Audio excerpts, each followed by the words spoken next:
Hello friends, இன்னைக்கு பார்த்துட்டு இருக்கிறது ஹரிஷ் வாய்ஸ் 2.0. ஸோ இன்னைக்கு வீடியோவில் தான் என்ன பார்க்க போகிறோம்னா attack on Titan season 1 episode 17 the female Titan. So ஆட்டமே இனிமேல் சூடு பிடிக்க போகுது, அதனால் வீடியோவை ஸ்கிப் பண்ணாமல் பாருங்கள். எபிசோடோட ஸ்டார்டிங்லேயே 57வது எக்ஸிபிஷனை நான் ஸ்டார்ட் பண்ணுறேன், இப்போ நம்ம படை கிளம்பட்டோம் அப்படின்னு எர்வின் ஸ்மித் கத்துறாரு பாருங்க.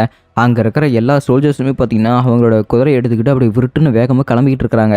ஸோ அவங்க கொஞ்சம் கொஞ்சமாக நகரத்துக்குள்ளே போகிறதுனால அந்த இடத்துல ஏகப்பட்ட டைட்டன்ஸ் இருக்கும். முதல்ல இவங்க பார்த்தீங்கன்னா ஒரு 10 மீட்டர் இருக்கிற டைட்டனை வந்து பார்க்குறாங்க. அப்படின்னா சரி, சப்போர்ட் ஸ்குவாட் அதை பார்த்துக்கும், நீங்கள் உங்களோட வேலையை தொடர்ந்து செய்யுங்க அப்படின்னு அந்த இடத்துல இருக்கிற எல்லாருமே குதிரையில் வேகமாக போயிட்டே இருக்கிறாங்க. ஆக்சுவலி இவங்களை காப்பாற்றுறதுக்காக சப்போர்ட் ஸ்குவாடுன்னு ஒன்று பக்கத்துலேயே வந்துகிட்டு இருப்பாங்க. அண்ட் அது மட்டும் இல்லாமல் அந்த சப்போர்ட் ஸ்குவாடு ஒருத்தன் பார்த்தீங்கன்னா அந்த டைட்டனை கரெக்டாக கட் பண்ணாமல் இருந்திருப்பான். அந்த டைட்டன் நான் சரியாக கட் பண்ணல, இப்போ நீ பார்த்துக்கோ அப்படின்னு சொல்லிட்டு அவங்க ரெண்டு பேருமே டீம் போட்டு பார்த்தீங்கன்னா அந்த டைட்டனை கொண்டுகிட்டு இருக்காங்க. ஸோ இப்போ தான் பார்த்தீங்கன்னா ஆக்சுவல் பிளானே கட்டிட்டு இருக்காங்க. ஸோ இதுதான் கமாண்டர் எர்வின் நமக்காக போட்டு கொடுத்த அந்த பிளானு. ஸோ இந்த பிளான் படி தான் நம்ம எல்லாருமே இருக்க போகிறோம். ஆக்சுவலி இந்த பிளான் படி நம்ம கமாண்டர் எர்வின் ஏதோ ஒரு காரணத்துக்காக தான் போட்டிருக்காரு, அதனால இது நம்ம முழுசாக நம்புவோம் அப்படின்னு எழுதி சொல்லிட்டே இருக்கிறாப்ல.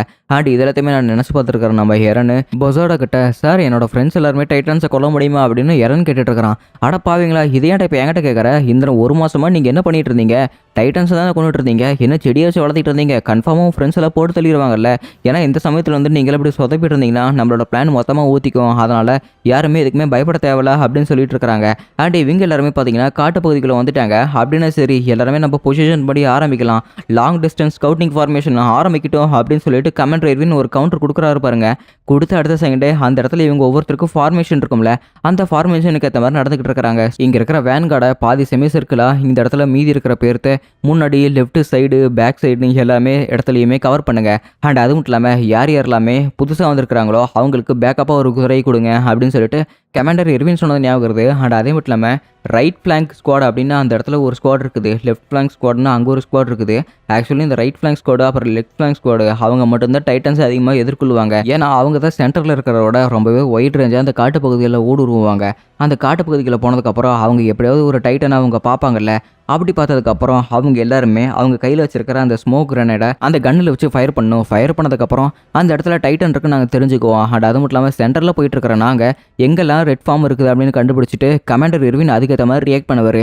அவர் ஒரு க்ரீன் கலர் ஸ்மோக்கை போடுவார். அந்த க்ரீன் கலர் ஸ்மோக்குக்கு திசையில் தான் நாம் இங்கே போயாகணும். ஸோ இதே மாதிரி தான் நம்ம எல்லாருமே ஒன்றா சேர்ந்து கடந்து அந்த இடத்துல இருக்கிற சிகன்ஷீனாவுக்கு நம்ம போக போகிறோம். ஸோ இதுதான் நம்மளோட பிளான் அப்படின்னு சொல்லிட்டு கமாண்டர் எர்வின் சொல்லிட்டு இருக்காங்க பாருங்க. நீங்கள் போகிற வழியில் நிறைய டைட்டன் உங்களை எதிர்கொள்ளலாம் அப்படின்னு ஒரு பேக்ரவுண்ட் வாய்ஸ் கேட்டுட்டு இருக்குது. சொல்லி வாயமுள்ள ஷாஷா பக்கத்தில் பார்த்தீங்கன்னா இன்னொரு டைட்டன் வந்து அட்டாக் பண்ணிக்கிட்டே இருக்குது. இது ஒரு அப்நார்மல் டைட்டனே உயிரை கையில் பிடிச்சிக்கிட்டு ஷாஷா பார்த்தீங்கன்னா உயிரை காப்பாற்றுறதுக்காக ரொம்பவே வேகமாக போயிட்டு இருக்கிறா. அண்ட் இவரு டைட்டன் எதிர்கொண்டுட்டால, அதனால இவளுமே ரெட் கலர் ஸ்மோக்கை வெடிக்கணும். ஆனால் இவ பதட்டத்தினால அதை பார்த்தீங்கன்னா கீழே போட்டுட்டா. ஆனால் அங்கே பக்கத்தில் இன்னும் 2 சோல்ஜர்ஸ் இருக்கிறாங்க, அது ஷாஷாவோட கோ சோல்ஜர்ஸ் தான். அப்படின்னா சரி, ஷாஷா ப்ளவுஸ் நீ இந்த பக்கம் திரும்பி வந்துரு அப்படின்னு சொல்லிட்டு அங்கே இருக்க ஒருத்தர் கத்திக்கிட்டே இருக்க சாஷாவுமே பார்த்தீங்கன்னா ஜஸ்ட் மிஸ்ஸில் லெஃப்ட் கட் ஆகிறா. அண்ட் அதே சமயத்தில் அந்த டைட்டனு இவளை போய் கடிக்க போயிட்டே இருக்குது. அப்படின்னா சரி, இனிமேல் நாங்கள் அதை பார்த்துக்குறோம், நீ பார்த்து பத்திரமா போ அப்படின்னு சொல்லிட்டு ஷாஷா ஒரு பக்கம் அமுச்சு விட்டாங்க பாருங்க. இந்த 2 சோல்ஜர்ஸுமே பார்த்தீங்கன்னா இந்த டைட்டன்ஸ் வந்து எதிர்கொண்டுட்டு இருக்கிறாங்க. அண்ட் அது மட்டும் இல்லாமல் இந்த இடத்துல இவர் ரெட் கலர் ஸ்மோக் கிரானைட் போட்டிருப்பார்ல, அதையுமே பார்த்தீங்கன்னா அந்த டைட்டன் வந்து வெடிச்சு விட்டுருச்சு. அந்த வானம் முழுக்கவே பார்த்தீங்கன்னா சிகப்பு கலரில் இருக்குது. அதே சமயத்தில் ஆர்மினுக்குமே பார்த்தீங்கன்னா ஒரு மாதிரி டவுட்டாக இருக்குது, ரொம்ப நேரம் சைலண்டாக போயிட்டு இருக்கிறோமே அப்படின்னு அவன் யோசிச்சுக்கிட்டு இருக்கும்போது காட்டு பகுதிகள் வந்துட்டு ஒரு பிளாக் கலர் ஸ்மோக் கட்ட வருது. ஸோ ஆக்சுவலி அவங்க ஏற்கனவே சொல்லியிருக்காங்க ஒரு டைட்டன் அவங்க எதிர்கொண்டா ரெட் கலரில் போடணும். அண்ட் அது மட்டும் இல்லாமல் ஏதாவது ஒரு அப்நார்மல் டைட்டன் வந்தால் தான் இந்த மாதிரி பிளாக் கலர் ஸ்மோக்கை போடணும் அப்படின்ட்டு இருக்கிறாங்க. ஆக்சுவலி அங்கே ஒரு அப்நார்மல் டைட்டன் பார்த்தீங்கன்னா இங்கே 2 சோல்ஜர்ஸை துரட்டிக்கிட்டு வந்துக்கிட்டே இருக்குது. இந்த அப்நார்மல் டைட்டனை நம்ம எதிர்கொள்றதுமே வேஸ்ட்டு, ஏன்னா இது எப்போ நம்மளை கொல்லும்னே தெரியாது அப்படின்னு இங்கே நெஸ் பேசிக்கிட்டே இருக்கும்போது, இருந்தாலுமே இது என்னோட ஸ்குவாடை அடைய விட மாட்டேன், இது எங்களோட ஸ்குவாடோட ஸ்ட்ரக்சரை வந்து கலச்சிரும், அதனால நான் இதை கொண்டே திருவேன் அப்படின்னு நெஸ் பார்த்தீங்கன்னா அந்த டைட்டனோட காலுக்கு குறி வைக்க, ப்ளீஸ் நீ அதோட கழுத்தை பார்த்துக்க அப்படின்னு அவரோட கோ எலைட் சோல்ஜர்கிட்ட சொல்லிட்டு இருக்கிறாப்ல. அவருமே பார்த்தீங்கன்னா அந்த டைட்டனோட கால் வெட்டப்பட்டதுக்கப்புறம் அந்த டைட்டனோட கழுத்து பகுதியை பார்த்தீங்கன்னா அதே செகண்டில் அறுத்து போட்டுட்டாங்க.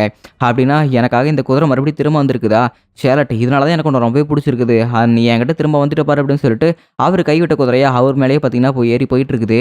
அண்ட் இதுக்கு பின்னாடி இன்னொரு டைட்டன் பார்த்தீங்கன்னா வேகமாக ஓடி வந்துட்டு இருக்குது. இது இவங்களுக்கு அப்நார்மல் டைட்டன் மாதிரி தெரியுது.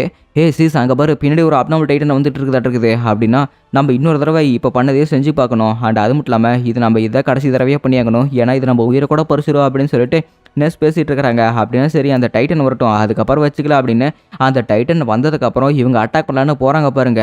ஆனால் இங்கே நெஸ்ஸுக்கு செம ஆச்சரியமாக இருக்குது. ஏன்னா இவங்க அட்டாக் பண்ண போயிட்டே இருக்கும்போதே அந்த டைட்டன் இவங்க 2 பேர்த்தையுமே பிடிச்சி அப்படியே ஈஸியாக கொண்டு போட்டுருச்சு. அந்த டைட்டன் இவங்களை எல்லாம் ஒரு இறைய கூட நினைக்கவே இல்லை. இவங்க யூஸ் பண்ணுறது 3D மேனியரோட கயிறை பயன்படுத்தி அப்படியே அந்த தரையில் போட்டு அடிக்குது பாருங்க. ரத்தம் தெரிச்சு அப்படியே நெஸ் வந்து சிசு சாகுறாங்க. அண்ட் அதே சமயத்தில் நம்ம ஆர்மி தான் இந்த டைட்டன் கிட்ட மாட்டிக்கிட்டான். இப்போ இந்த டைட்டனுக்கு நேராக பார்த்தீங்கன்னா நம்ம ஆர்மி தான் முன்னாடி வேகமாக போயிட்டே இருக்கலாம். எப்படியாவது இந்த டைட்டன் கிட்ட தப்பிச்சு போயிடணும் எப்பா அப்படின்னு ஆர்மி அவனோட உயிரை கையில் பிடிச்சிக்கிட்டு போயிட்டே இருக்க. இந்த டைட்டன்லாம் எங்கேருந்து வந்திருக்குதுன்னு எனக்கு சுத்தமாக புரியல.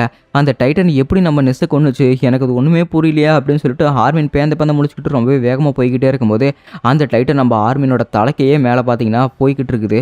இது என்ன டைட்டனு வித்தியாசமாக இருக்குது. அண்ட் அது மட்டும் இல்லாமல் இது நம்மளோட இன்டெலிஜென்ட் மாதிரியே பண்ணிட்டு இருக்குது. இது நம்ம எரான் மாதிரி தான் பண்ணிட்டு இருக்குது. சத்தியமாலும் இந்த மாதிரி டைட்டன்ஸ் எல்லாம் எங்கேருந்து தான் வருதுன்னே தெரியலையே. நீங்கள் மட்டும் எங்களுக்குன்னு எங்கேருந்து வரீங்க அப்படின்னு சொல்லிட்டு நம்ம ஆர்மின்னு சொல்லிட்டு இருக்கிறான். அண்ட் அதே சமயத்தில் அந்த டைட்டன் பார்த்தீங்கன்னா நம்ம ஆர்மினி உத்து பார்த்துக்கிட்டு இருக்குது.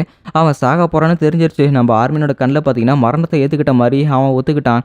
அண்ட் அதே சமயத்தில் ரைட் ஃப்ளாங்க்னு ஒரு குரூப் இருக்குதுல்ல, அந்த ரைட் ஃப்ளாங்கை பார்த்தீங்கன்னா எல்லாருமே டைட்டன்ஸ் கிட்ட சிக்கிக்கிட்டாங்க.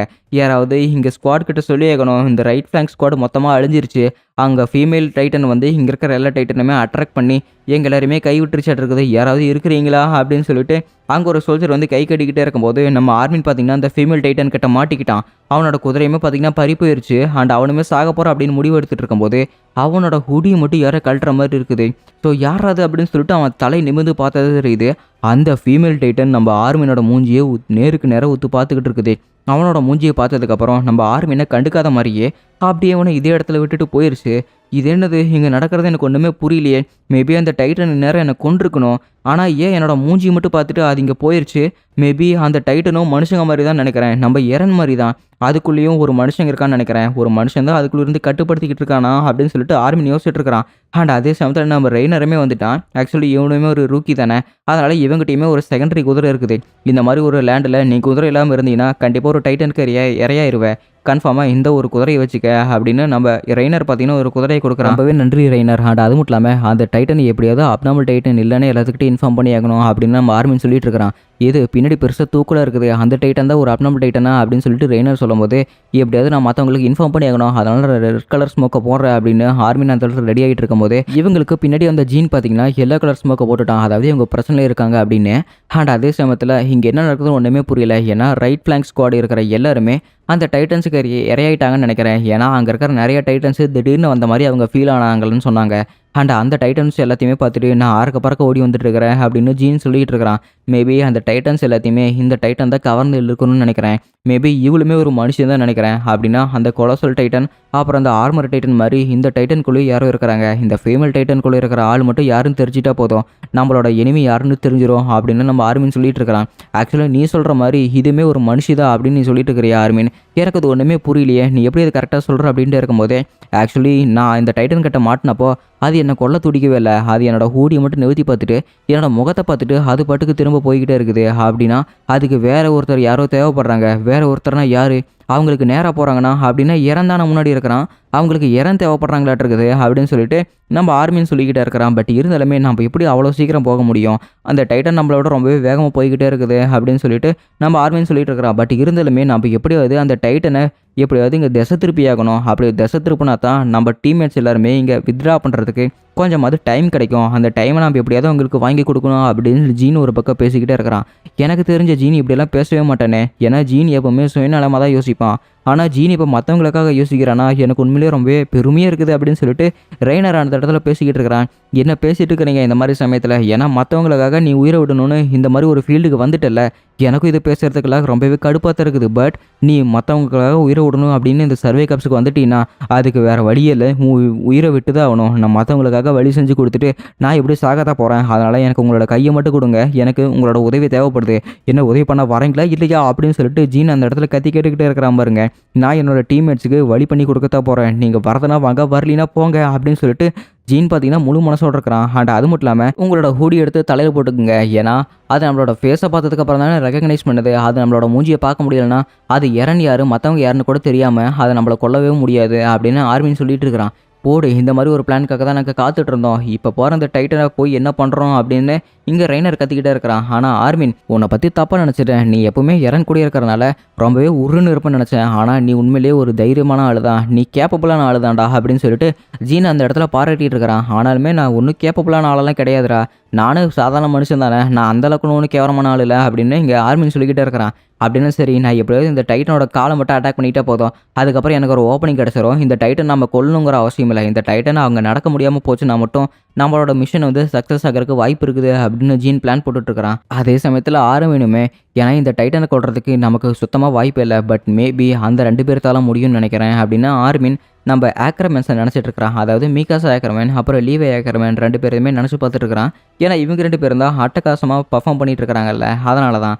அண்ட் அதே சமயத்தில் நம்ம ஆர்மின் போய் அட்டாக் பண்ணிக்க போயிட்டு இருக்கும்போதே ஆர்மினோட குதிரையை பார்த்தீங்கன்னா ஒரே தட்டாக தட்டி விடுது. தட்டி விட்டு அடுத்த செகண்டே நம்ம ஆர்மின் நிலத்தடு மாதிரி அதே சமயத்தில் கீழே விழுக பாருங்க, அவனோட 3D மேனுவர்கிரி எல்லாமே பார்த்தீங்கன்னா அப்படியே பறந்து போயிடுச்சு. அண்ட் அதே சமயத்தில் எப்படியாவது போய் அட்டாக் பண்ணி ஆகணுமே அப்படின்னு ஜீனுமே பார்த்தீங்கன்னா அந்த ஃபீமேல் டைட்டனை அட்டாக் பண்ண வேகமாக பக்கத்தில் போயிட்டே இருக்கிறான் பாருங்க. அந்த டைட்டன் இதை நல்லா தெரிஞ்சு வச்சுக்கிட்டு கரெக்டாக ஆணியை சொருகுறாங்க பார்த்தீங்களா, அந்த ஹூக்கு அதை வந்து எடுத்து விட்டுருச்சு. இது நம்ம நினச்ச விட ரொம்பவே புத்திசாலியாக இருக்குது, எப்படியாவது இதை அட்டாக் பண்ணி ஆகணும் அப்படின்னு சொல்லிட்டு அதோட இடுப்பில் பார்த்தீங்கன்னா ஹூக்கை போட்டுட்டான். ஜஸ்ட் மிஸ்ஸில் நம்ம ஜீன் தப்பிச்சு போயிட்டு அதோட கழுத்தில் அட்டாக் பண்ணலாம் அப்படின்னு போகிறான் பாருங்க. அவன் ஏரில் மாட்டிக்கிட்டான். இப்போ அந்த டைட்டன் ஒரே ஒரு ஸ்விங் பண்ணால் மட்டும் போதும்னா இதே சமயத்தில் செத்து போயிடலாம், அவ்வளோதான் நான் இந்த இடத்துல சாக போகிறேன் அப்படின்னு சொல்லிட்டு இருக்கும்போது இன்னும் எதுக்காக காத்துட்டு இருக்கிற ஜீன், நீ அந்த டைட்டன் அட்டாக் பண்ண தயாராரு அப்படின்னு சொல்லிட்டு நம்ம ஆர்மின் கத்துறா பாருங்க. அதே சமயத்தில் அந்த டைட்டன் அப்படியே நின்றுச்சு. அண்ட் ஜீனுமே பார்த்தீங்கன்னா அந்த சமயத்தை பயன்படுத்தி தப்பிச்சு வந்துட்டான். அந்த டைட்டன் எதுக்கு அப்படியே நின்றுது அப்படின்னு சொல்லிட்டு இங்கே ஜீனுக்கு ஒரு மாதிரி ஆச்சரியமா இருக்குது. அதே சமயத்தில் நம்மளோட டீம்மேட்ஸை கொண்டதுக்காக இவங்க எல்லாருமே நம்ம பழி வாங்குவோம் அப்படின்னு ஆர்மின் பார்த்தீங்கன்னா அந்த ஃபீமேல் டைட்டனோட அட்டென்ஷனை இவன் எடுத்துகிட்டு இருக்கிறான். அடி இதுக்கு பின்னாடியே பார்த்தீங்கன்னா நம்ம ரெய்னர் போய் அட்டாக் பண்ணலாம் அப்படின்னு சொல்லிட்டு அவன் வேகமாக போய் அட்டாக் பண்ணுறா பாருங்க. அசால்ட்டாக அந்த ஃபீமேல் டைட்டன் நம்ம ரெய்னரை பிடிச்சிருச்சு. பிடிச்சி அடுத்த செகண்டே நம்ம ரெய்னர் தப்பிச்சு வந்துடும்னு பார்த்தா அது கையில் நல்லா வசமாக மாட்டிக்கிட்டான். அந்த ஃபீமேல் டைட்டன் ரெய்னரை பார்த்து சிரிக்குது. அண்ட் அதே சமயத்தில் தன்னோட கட்டை வரலை வச்சுட்டு நம்ம ரெய்னரை போட்டு ஒரு நசுக்குது பாருங்க, ரத்தம் அப்படியே தெரியுது. அண்ட் அதே சமயத்தில் ரெய்னருமே செத்து போயிட்டானா அப்படின்னு சொல்லிட்டு இவங்களுக்கெல்லாம் ஆச்சரியமாக இருக்குது. ஆனால் கண்ணை மூடி கண்ணை திறக்கிறக்குள்ள ரெய்னர் பார்த்தீங்கன்னா அந்த ஃபீமேல் டைட்டனோட கையை விரல்கள் எல்லாமே வெட்டி விட்டுட்டு அவள் கண்ணை மூடி கண்ணை திறக்கிறக்குள்ள பார்த்தீங்கன்னா இந்த இடத்துல தப்பிச்சு வந்துட்டான். எப்படியோ தப்பிச்சு வந்துட்டியா நீ அப்படின்னு சொல்லிட்டு ஜீனுக்கு ஒரே சந்தோஷம். ஏன்னா இப்போ ரெய்னருமே இந்த அளவுக்கு கேப்பபிளானு தெரிஞ்சதுக்கப்புறம் அவனை நம்பி எந்த ஒரு விஷயத்துலையுமே இறங்கல அப்படிங்கிறாங்க. அங்கே பாரு அந்த ஃபீமேல் டைட்டன் நமக்காக பயந்துக்கிட்டு இப்போ திரும்ப வீட்டுக்கே போயிட்டு இருக்குது பாரு அப்படின்னு ரெய்னர் சொல்லிக்கிட்டு இருக்கிறான். இல்லை நீ தப்பாக புரிஞ்சிட்டு இருக்கிற, ஏன்னா அந்த ஃபீமேல் டைட்டன் போகிற திசையே வேற, அது அதோட வீட்டுக்கு போகலை, அது நம்ம இறந்து இருக்கிற சைடு தான் போய்கிட்டு இருக்குது. இது ரொம்பவே பெரிய பிரச்சனையாச்சே அப்படின்னு சொல்லிட்டு ஹார்மன் யோசிச்சுட்டு இருக்கிறான். அதோட இந்த எபிசோடு முடிக்கப்பட்டதே.